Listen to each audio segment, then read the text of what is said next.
Welcome to the Now You Know Akron podcast, brought to you by the journalists of beaconjournal.com. Each week, they will share their expertise on Akron and Summit County.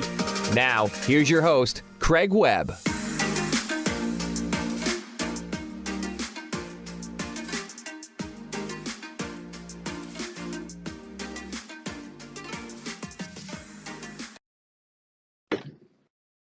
And we continue our discussions about decisions, and today it'll be maybe one that I'm closer to than anyone among the three of us. I think I have a few more gray hair than maybe everyone combined. We're going to talk about retirement a little bit now. So welcome Tawney Beans and also Jamie Keaton, who is a part of Tawney's story. So welcome both of you. Thanks. Thank you for having me. me. No, it's our pleasure. But so, I mean, as we said, Tawney, you know, these are kind of a touchstone series that you're looking at some the younger generation, how they tackle various, I don't say aspects of life, right? I mean, I almost like milestones. We're driving down the road of life, and these are like road signs are going by. And you know, we talked about marriage before. We talked about home ownership.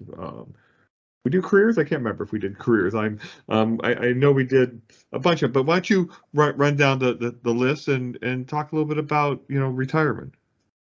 Yeah, so essentially, kind of like how you said, Craig, it's just a 5-part series about kind of how people between the ages of 25 and 44 think about big life decisions or milestones, specifically those related to the American dream. So the 5 are buying a house, getting married, having kids, or, you know, just becoming a parent in general, starting or changing careers, and then retirement. So those are kind of the main ones there. So when I was of that demographic a few years ago, I mean, you know, the word pension was really, you know, you got a pension. And, you know, my dad had a pension. I think my grandfather had a pension. And you know, I'm now in my 50s. I no longer have a pension. That's not an option anymore. So I guess I'm curious, Jamie, you know, I mean, where you're at in kind of your career and your life, and is it like retirement just seemed like such a far, far away land that, you know, in a galaxy far, far away? I'm mixing up my metaphors there, but you know, that's one thing I do. But so I'm curious what your thoughts are. Absolutely. So, just a little bit about what I do. I work in community corrections for the Oriana House. Essentially, I work with men and women, mental health men and women coming from prison, and also mental health women. So, as far as retirement is concerned, that is something that is a very hard concept for me to really think about because it's very far, and it's not necessarily something that I've been, like, I grew up with preparing for, if that makes sense. So I'm trying to remember, Oriana House is privately owned, right? So you're technically not a state employee, so you have a private employer. So does that mean you have a 401k? It's a 403b. And that means it's only a quiz. I flunked already. Got it. Yeah, it's complicated, but it's essentially, if we opt into it, money from that we get from them, a portion of it, like essentially money that we would never see, would go into the 403b. Is kind of how that works. And they contribute also? Do they also contribute in 403b? Is there a match? Yes, a percentage, but I am not familiar with how much of that percentage is. So you're not looking at the scorecard. Don't look, because there have been a lot of bad things happening in the world, and a lot of bad things happening to all our retirement plans at the same time. My 401k, I think, is a 365k, and it might not be a K anymore. What comes before the K? So I'm suffering. Now, have you ever signed on? I mean, to look at yours? Have you gone online to create the account and to look at where you're at? So I've taken a look at it. And I've taken a look at it, and I've thought about opting into it and what it would look like. The only thing is like I'm gonna be 30 in June. And so the thing is that I'm not sure if Oriana House is somewhere that I'm going to stay. So it's kind of like a crapshoot. So it's kind of, do I opt into this or do I not? And so it's something I've been trying to think about, but I also, like, in my mind, I'm like, okay, like, I'm really, really young. And so, like, retirement is extremely, extremely far, like, for me, if that makes any sense. Well, what are your goals? I mean, do you want to retire, or do you want to work until the we always say they drag you out of the office toes up. So my goals, at least, is to get to a place where I'm doing something I really, really want to do, and hopefully I can retire. And hopefully that it's accessible for me to be able to retire, I guess I should say. And I guess that's the hope. I noticed in some of the prep that Tawney had mentioned that, that your perspective, being a minority male is maybe a little bit different. I mean, from what you saw from your own family and the elders in your family, it that it's a different experience. I mean, from your perspective, you believe that Hmm. retirement for minority and I don't like that phrase, but for some folks is, I think you had a grandmother who really worked, retired and then I think went back to work. Yes. So my grandmother, she was a beautician and a massage therapist. And then she ultimately retired. But she had to go back to work to kind of support herself because she was living in a home. And then she turned around and had to move into an apartment. So she had to pick up her work again to kind of supplement her income. And so the thing is that my so from that, she's not the only one that's like older in my family that's happened with too.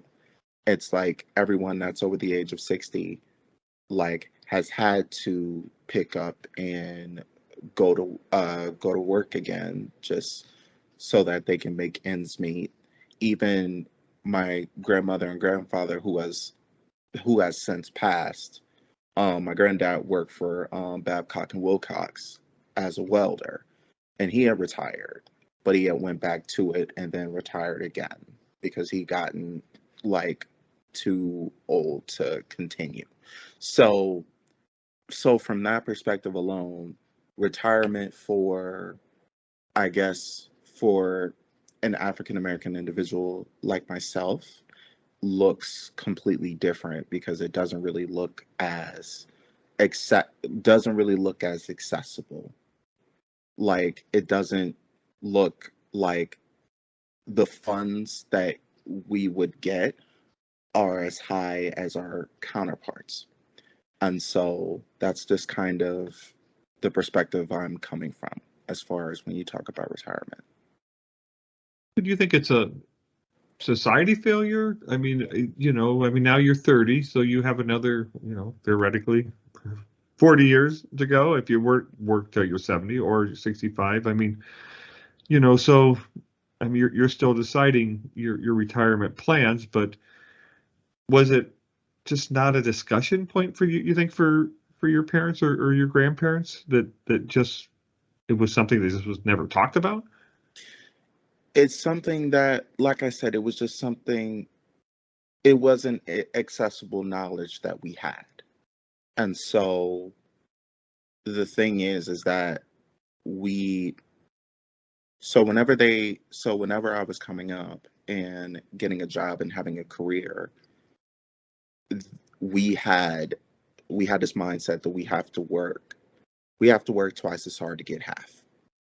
And so the thing is that, so with that mindset, we had to work We had to go into what we were doing, go into college and finding a career. We have to work hard. And retirement is not something that we could focus on because survival in a nutshell was the first priority. And being able to find something that we could support ourselves was a priority.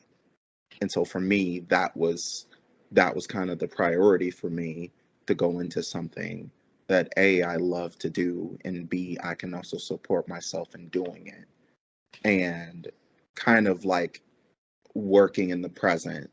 So I would be able to at least be able to think about retirement, I guess, if that makes any sense.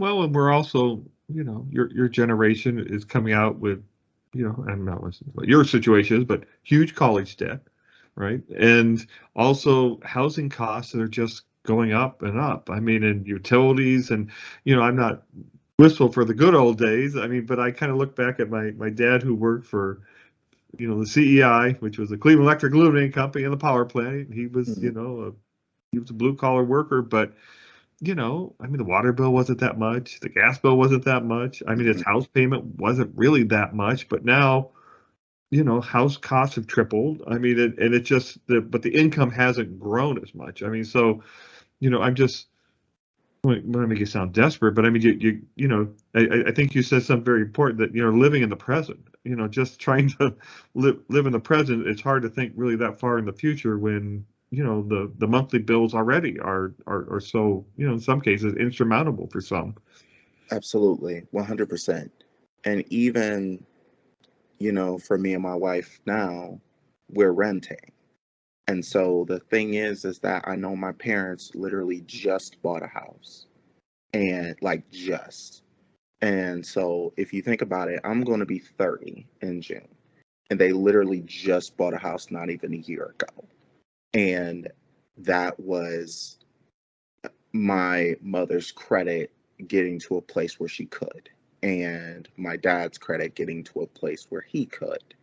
And so the thing is that, so like, for example, buying a house, that entails cash deposit, and then another cash deposit, and then like all of these steps that, at least for myself and my wife, getting a credit card and being able to make a cash deposit that high is not the most accessible thing. And plus, even whenever we would buy the house, the repairs are 100% on us. Anything that would take place is in the home is 100% on us. And so the thing is that if we're paying off college debt, if we're trying to make sure that the bills are in order and paying a mortgage, like, it feels incredibly impossible. And so we're renting essentially. And so, like, the thing is that, so with that being said, with the insurmountable bills that we have, and we're able to pay them on time, and that's okay. It's just with those to think about, we can't really think about retirement ahead of when I'm 50 and 60, when I have to focus on what I have going on right now. I mean, what's going on right now? It's the end of the month, right? I mean, you're kind of, Yes. and then we start all over again. Tawney, I'm curious, when in you're talking to folks, how typical is Jamie's story? Yeah, I would say Jamie's story is really quite the norm. So out of everyone I talked to, including Jamie, 12 people total, I'd say it's probably 50-50, 60-40, in terms of like the majority of people saying, I'm probably just going to have to work until I die. They've kind of just accepted that it's probably, they're not going to be able to save as much as they need to. Even if they do have a 401k, it's not going to afford them in 40 years time enough to live comfortably where they would not have to supplement their income. And Jamie, I really thought it was interesting. You mentioned credit again with, I think maybe one or two people, when I asked them about housing, mentioned school, like loan payments, and everything, but I think everyone at least mentioned credit. That was the overwhelming reason why people were saying it was a barrier to getting a house, which is, a well-known way to build wealth and all of these other things. So I just thought that was really interesting. I wanted to comment on it. But yeah, Jamie, I would say that, your perspective is pretty normal, especially for people that are within the 25 to 30 age range that I talk to.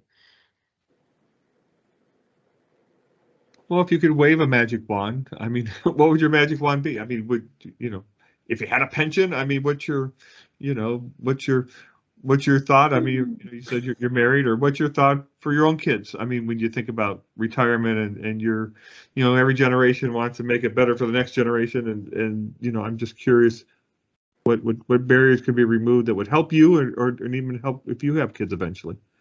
If I had a magic wand, one, I wouldn't have student loan debt. Two, my credit score will be at a 720 or above, and be able to. And I'm not saying that me and my wife are struggling per se, because that's not necessarily accurate, but being able to be comfortable, I guess, without feeling like we have to work twice as hard to be comfortable. That we would be able to leave something like that. We're not just punching in and punching out a clock. I guess we're not just punching in and punching out a clock, and the funds that we're making are actually building to something, if that makes sense. Well, I think it's a logical question. Everyone hates to ask this question. I mean, where do you see yourself? But where do you see yourself? Let's say, how old are you right now? You're 29 right now. 29. So 30 years from now, approaching the age 59, approaching 60. I mean, where do you realistically see yourself, and idealistically, where do you see yourself? Realistically, I would probably seeing hopefully being able to retire, but if not, doing the job that I love and still having the energy to do it. Idealistically, I would like for me and my wife to move somewhere and retire, not necessarily in the country, but going somewhere out of the Midwest, south, like Arizona or somewhere, and just be able to retire comfortably, and also to be able to travel comfortably, I guess, to not have to worry about rent payments and things like that. We could just go where we want to go and also be comfortable where we're at. I think I want to live with you. I think I want that. Listen, you mind if I tag along? I'll be really old by then, so you may have to be taking care of me. I might have some retirement. But, well, thank you both so much. This was a great conversation, and thank you for your great work over Oriana House. I know that can be a challenging job, but also very rewarding, right? I mean, you're making a difference in people's lives, each and every day. So thank you both. No problem at all. Thanks for having us, Craig.